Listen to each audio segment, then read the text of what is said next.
I'm Mariela McILwraith, Director of Industry Advancement with the Events Industry Council, and I'm thrilled today to be joined by Mark Cooper, CEO of WEC. Hi, Mariela. Hello. And Mike Favor, apologies, with my meeting. So, hello, thank you both for taking the time to walk us through this incredible showcase that you've designed together. It's a shared experience for the WEC participants.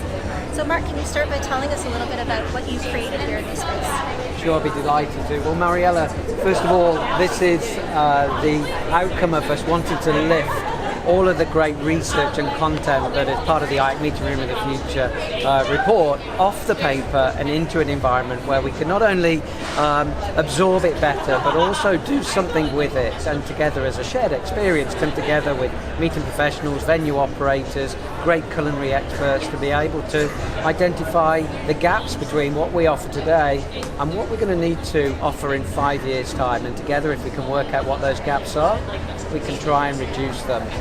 And you, together is a really important word that you just shared. Can you tell us about the partners that came together to make this possible? We could not have created this huge showcase here right in the heart of WEC without some, not suppliers, but partners that actually believed in our vision, that this was the right thing to do for the industry. So the MPI Foundation, first of all, by way of a grant, helped us create the physical iteration that you see here today. PSAV were a very early partner of ours, and they provided not only the technology to help us learn and collaborate in new ways, but also financially they got behind this project and helped us create this.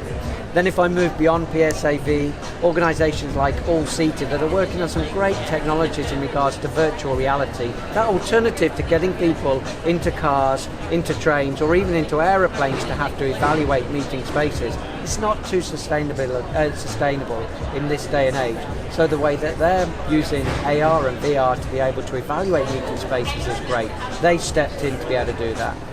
And then also, we talked a little bit about collaboration today in our sessions. It's a really important part of that. And Slido is an organisation that's been at the heart of this event, WEC, for at least 2 or 3 years now. They know this space. Again, they stepped in and they've been a great partner. Excellent. And then you brought in Mike as well to help with designing the experience as well. Mike, can you tell us about your role with today's showcase? We decided that we weren't going to do here educational sessions as such. What we wanted is to provide a space where participants who come here, guests who join us in the showcase, have the opportunity together with the people who have brought in knowledge to explore what the meeting room of the future is going to be like. And that's why we have this space here, to bring people in and to sit together, facilitated in specific formats depending on the content and the people who are here, in order to allow them to really think it through together and influencing each other, listening to arguments in favor or against of whatever development there is, and on the basis of that give shape to the future. The research of Meeting Room of the Future gives an idea of trends, but what we want to do here is help those trends, if people think they're right, to make them come true. If people think they're wrong, to get rid of them. Excellent. And that, I think, is a great lead into actually taking a look at the space that you've created. So if we can follow us into the showcase.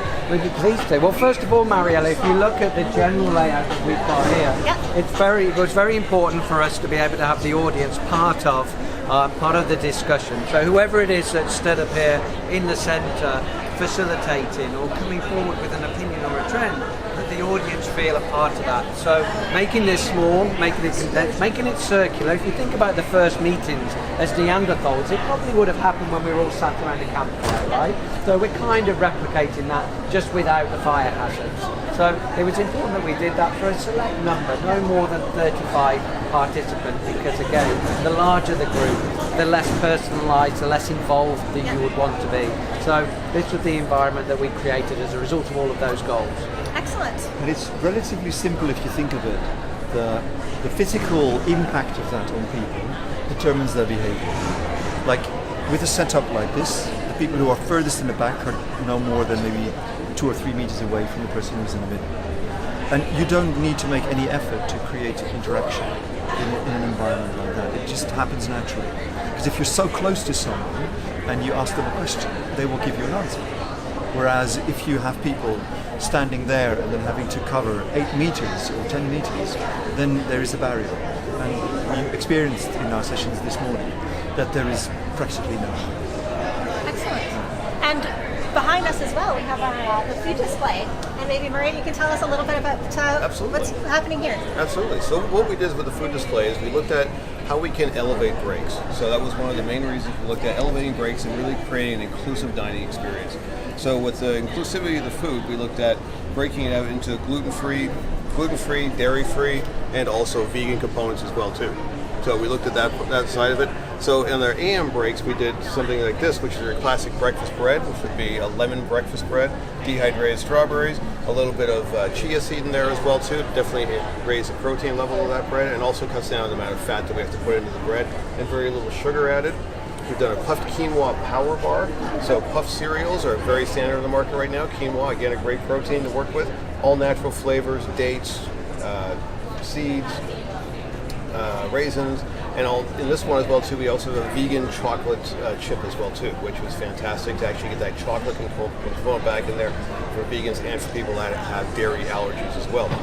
Also moving over here, we have our spirulina goji berry energy bites, and these are covered with popped amaranth seeds. So again, dates, some nuts, seeds, all wrapped up with spirulina. Fantastic product, goes in a nice little energy ball, and the popped amaranth seeds add a nice crunch and a popcorn flavor to the outside. Moving over to our kind of our afternoon break items, we have our brownies. Who doesn't like a brownie in the afternoon? So these brownies are made with adzuki beans, which is a Chinese red bean that once it's pureed comes out to a very, very thick paste, but it also adds a lot of density, body, and moisture to the brownie as well too. This is again gluten-free, dairy-free, vegan, topped off with some whole hemp seeds, which are fantastic toasted. It has like a nut component, so when you're actually eating it, so a brownie would typically have nuts in it, so this gives that flavor of nuts. Our biscotti today is a vegan biscotti. It's not gluten-free, but it's vegan, and it is a crystallized ginger and orange. So we really looked at crystallized ginger, again, preserving fruits, dehydrated fruits, add a lot more flavor, a lot more punch into different sort of items.